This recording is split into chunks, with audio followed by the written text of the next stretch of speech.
नमस्ते भारत। चिराग पटेल, बी किसान पाठशाला की ओर से फिर से बाम्बू फार्मिंग की ओर।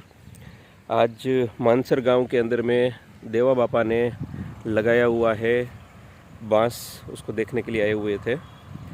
यहाँ पर 12 बाई 5 के अंतर में लगाया हुआ है और ड्रिप इरिगेशन ये की हुई है, नली दी हुई है बीच में फर्दर लैंड, इनके पास लैंड बहुत ज़्यादा थी तो एक्स्ट्रा जो लैंड थी उसके अंदर में उन्होंने बांस ये लगाया हुआ है, जिसमें रेगुलर एग्रीकल्चर नहीं करते हैं। इसलिए आप देखेंगे बीच में ग्रास वगैरह भी ऐसे के ऐसे ही है, कुछ काम किया नहीं है सफाई वगैरह का, और ये बांस लगे हुए हैं। अभी तकरीबन 5-6 महीने के आसपास में ही ये प्लांटेशन हुआ है और यहाँ पर कुछ भी नहीं किया है। जैसे पहली बार ड्रिप करके सीधा ही बांस को लगा दिया था उस हिसाब से ही है। इसलिए इनका मैच्योरिटी, इनका ग्रोथ जो है वो आम जो हम फार्मिंग करते हैं वो फार्मिंग की तुलना में थोड़ा कम रहता है या अलग रहता है। मैच्योरिटी पॉइंट ऑफ व्यू भी कुछ पेड़ बड़े हुए हैं, कुछ जो है वो अभी छोटे रहे हैं, ना तो इसमें कोई न्यूट्रिशन या नहीं कुछ दूसरी चीज़ की हुई, आप देख सकते हैं।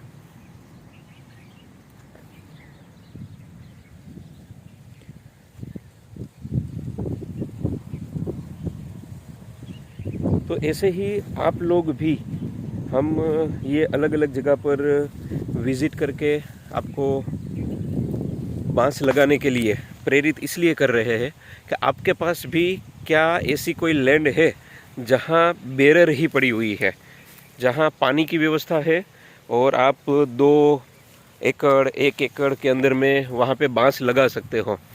तो ड्रिप इरिगेशन का खर्चा एक बार रहेगा, उसके बाद में आपको सिर्फ इलेक्ट्रिक जो है इक्विपमेंट डाल के ऑटोमेशन पे मोबाइल से ही इसका ऑपरेटिंग कर सकते हो।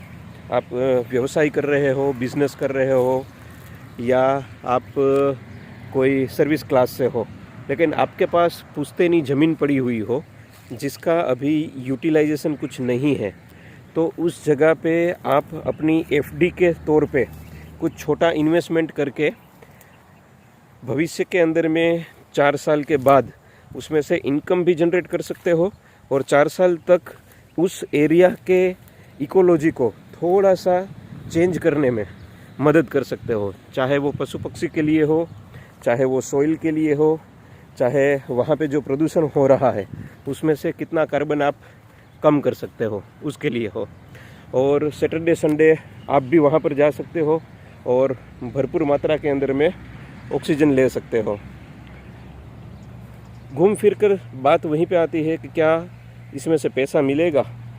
तो ये जगह के अंदर में भी जो प्लांटेशन किया होगा उसमें से शायद 7 या 8% के आसपास में मोर्टेलिटी आई होगी, और कुछ खर्चा ना करते हुए भी आप देख सकते हो कि यहाँ पर भी शूट जो है वो निकलना शुरू हुआ है और उसकी थिकनेस भी, ये हाफ में ही थिकनेस अगर देखें तो अंगूठे से डबल वाली थिकनेस जो है दिख रही है, और मैच्योरिटी भी जो है वो 5 फुट के आसपास में इसमें ग्रोथ दिखाई दे रहा है।